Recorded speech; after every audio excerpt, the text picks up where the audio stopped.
Et puis dans la région de Ziguinchor, on parle d'autosuffisance alimentaire en riz. La direction régionale du développement rural de Sédhiou encourage l'initiative d'Alimatou Silla Diop.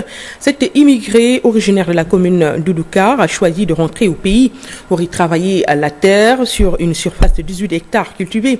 Elle a obtenu 8 tonnes de riz cultivé. L'accueil de cette production avec le reportage de nos correspondants sur place, Chartidiane Sissé et Kabassissé.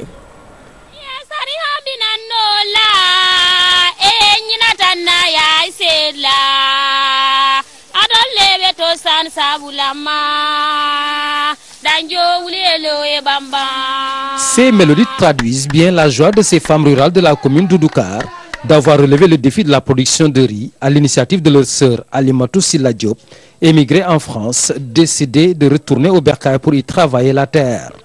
Les 7 à 8 tonnes de riz récoltées ont suffi pour charmer la direction régionale du développement rural de Sédhiou. C'est des initiatives à encourager. Elle aura plus de 7 à 10 tonnes pour cette présente campagne. Elle a embravé plus de 7 hectares en riz, l'Erica, pour les S44. Pour les semences base, je pense qu'elle a fait au moins 5 hectares. Je pense que c'est des initiatives en tout cas à saluer. Malgré les faibles moyens qu'elle dispose, soit c'est avec la daba, soit récolté à la main. C'est très pénible pour les femmes de la Casamance. En tout cas, pour embraver ces superficies. Loin de se satisfaire de cette prouesse, la dame Alimatou Silla n'a plus qu'un seul rêve, assurer l'autosuffisance en riz à toutes les populations de sa commune natale et environ. Mais faudrait-il que sa main tendue soit acceptée par le gouvernement et les partenaires? Cette production, c'est lutter contre la pauvreté et pour multiplier déjà la semence. Parce qu'au Sénégal, ici, on a des problèmes de semences. La plupart de nos semences, ça vient de la Côte d'Ivoire ou au Mali. J'ai 10 hectares ici et l'autre côté, j'ai 8 hectares. En tout, j'ai 18 hectares. J'ai l'ambition de travailler et les moyens que j'ai, toute seule, je ne pourrais pas le faire. Voilà. Alors c'est ça que je lance au président et au ministre de l'Agriculture et au DRDR comme aide pour avoir un tracteur. Parce que moi, je sais que si un tracteur, si je l'ai, je vais en profiter et toute la communauté va en profiter.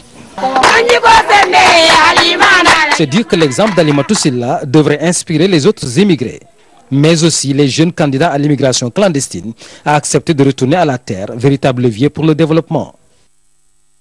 Le manque de matériel agricole n'est pas le seul casse-tête pour la dame Alimatou Silla. Cette ex-immigrée se désole de l'état de dégradation de la plupart des routes de la Casamance, ce qui cause pour les producteurs la perte des tonnes de fruits, faute de moyens de transport pour leur écoulement. Je propose d'écouter sa réaction. Ce côté, j'ai 8 hectares de parcelles où j'ai des manques, mais au moment de production, j'ai des problèmes d'écoulement. Mes manques, ça reste sur la route, je n'arrive pas à avoir de voiture. Les transports en commun, ils n'arrivent pas à transporter mes manques. Et au bout de 5 jours, je n'ai plus rien. Alors c'est pour ça que je cherche des partenaires. Même si on doit me les accueillir par commande ou sur pied, on me les achète sur pied. Petit à petit, l'oiseau fait son nid, et juste parce que ne sait pas produire et ne peut pas rien avoir. C'est beaucoup de productions qui pourrissent. Moi, je n'arrive même pas à écouler. Je cherche aussi des partenaires pour la clôture, pour avoir des pompes et des mini-forages. Comme ça, on peut travailler en saison sèche et puis en hivernage. Si on a de l'eau ici, la femme rurale, moi, tout ce que je fais, je reste avec eux. Je sollicite de l'aide sur les mouches de mangue. Parce que la plupart, pourquoi les mouches attaquent? Parce qu'on n'arrive pas à les cueillir à temps et en heure. Parce que dès la première pluie, quand ça touche les mangues, c'est en ce moment que les mouches viennent. Mais si on les cueille avant, on n'aura pas ce problème. Le développement de l'aquaculture dans notre pays figure en bonne place dans les priorités. Un programme ambitieux initié par le chef de l'État, le conseil de surveillance et la direction générale viennent de visiter les fermes piscicoles privées dans la région nord. Le directeur de l'Agence nationale d'aquaculture a noté les efforts constants et louables déployés par les promoteurs privés qui ont pu enregistrer une production record de tilapia. Sur place, nous retrouvons Moussa Ousmane Diagne et Abdeboy.